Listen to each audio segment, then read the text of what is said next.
አንዳንድ ሰዎች ስራ ላለ መስራት ርዝቅ በአላህ እጅ ነው እኔ በአላህ ተወኩል አድርጌያለሁ ብለው የሚቀመጡ አሉ ይሄ ነው ትክክለኛው ተወኩል በአንጻሩ ደግሞ ሰራህም አልሰራህም አይደለም ምንድነው የሚሉት መስራት የግድ ነው በአላህ ተወክያለሁ ብትል ምን ታገኛለህ የሚል አለ ሁለቱም على طرفي نقيض ማለት በተቃራኒ ጎራዎችና ትክክለኛውን የእስላም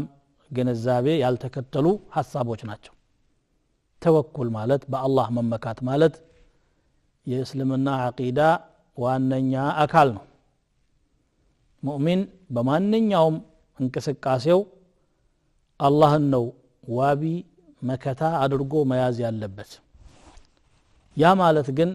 ስራ መስራት የለበትም ማለት አይደል ሰበብ ማድረስ የግድ ነው አላህ ይሄንን ፍጥረተ ዓለም ሲያስቀምጥ በሰበብና በሙሰበብ አስተሳስሮ ነው መውለድ የፈለገ ማግባት አለበት ማትረፍ የፈለገ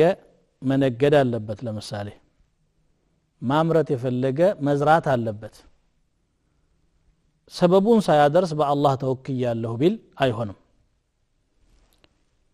ነገር ግን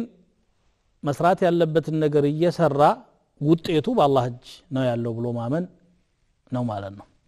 የነገደ ሁሉ አያተርፍም ያገባ ሁሉ አይወልድም ያረሰ ሁሉ አያመርትም ባለቤቱ መሃል ልትሆን ትችላለች መሬቱ ምርታማ ላይሆን ይችላል ውርጭ ሊመታው ይችላል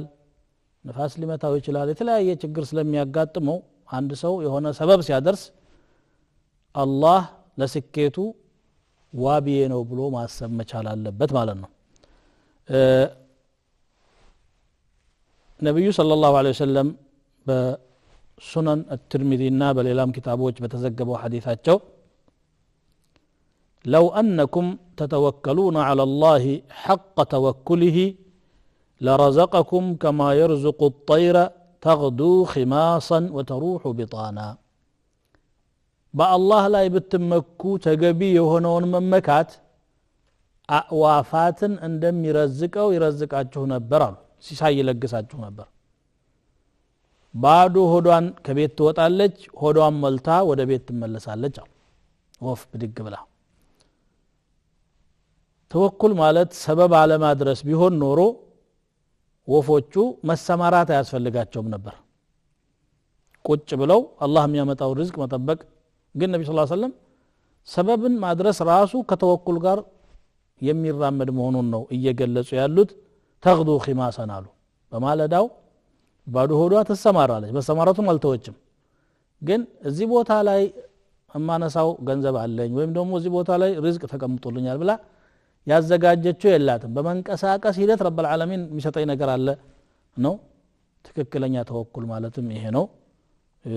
ومن يتوكل على الله فهو حسبه بالله ممكا الله بقيው ነው أليس الله بكاف عبده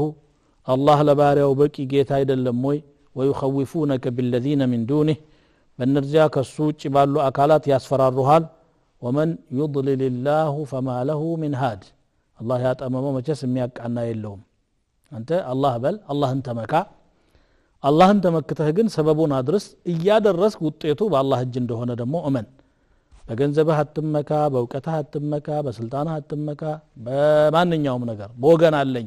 ወገን ሳለ ምን ችግር አለ አትበል አላህ አለ በል ነገር ግን ወገኖች ጋር ያለ አላቃ ግንኙነት ጥሩ መስመር ይዞ ይቀጥል